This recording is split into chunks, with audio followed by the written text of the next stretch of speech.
আসসালামু আলাইকুম, আপনারা কেমন আছেন? আজকে পুডিং বানানো হবে। এখানে 1.5 কেজি দুধটা আগে থেকে আমি একবারে ঘন করে নিয়েছি।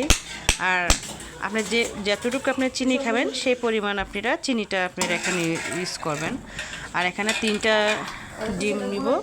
আর ভালো করে এটা আগে থেকে বয়েল করে রেখেছিলাম। আর একবারে খাঁটি গরুর দুধ, আমার যে মামা ওনার গরু যে দুধ দিয়েছে ওটা দিয়ে এই পুডিংটা বানানো হবে।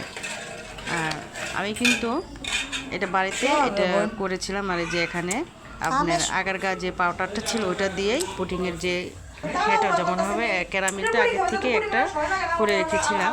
আপনি সবাই জানেন ক্যারামেলটা আপনি চিনি দিয়ে এখানে করা হয়েছে।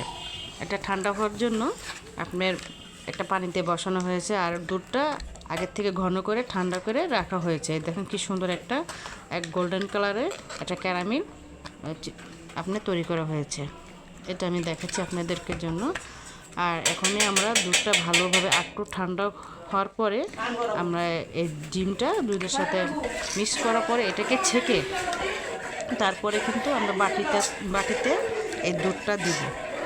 আর দুধটা দেওয়ার পরে কিন্তু আপনার যে পাত্রে বসানো হবে সে পাত্রের নিচে একটা আপনারা ছোট একটা কিছু দিয়ে নেবেন। এই 3টা ডিম নিয়েছি, ভালো করে এটাকে ফেটে নিয়েছে। দেখেন এটার কিছুটা বাবল রয়েছে, সেই বাবলটা আপনারা যখন দুধটা দিবেন দেওয়ার পর ভালোভাবে মিক্স করার পরে আপনারা ছাঁকনি দিয়ে ছেঁকে নেবেন। আমি কিন্তু ছাঁকনিটা দিয়ে ছেঁকে নেই, ওইটা কিন্তু স্কিপ করে দিয়েছি। এটা পুরোপুরি দেখানো যায় নাই বা দেখিয়ে নাই আমি, কারণ জানেনই তো লং ভিডিও সবসময় করা যায় না, অনেক বড় হয়ে যায় ভিডিওর ইয়েটা।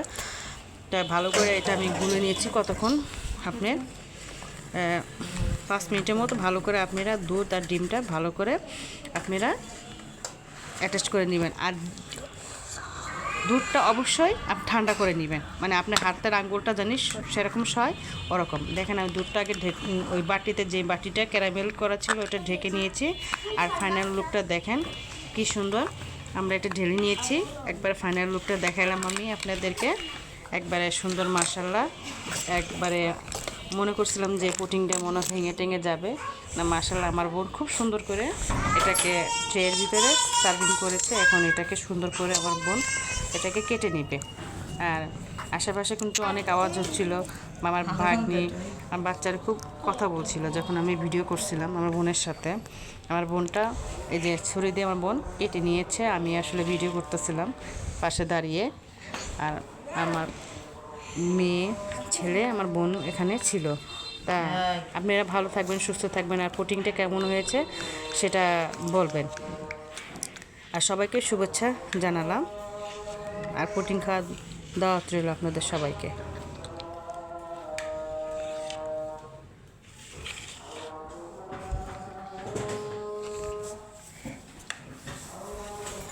আর পুডিংটা খেতে খুব সুস্বাদু হয়েছিল।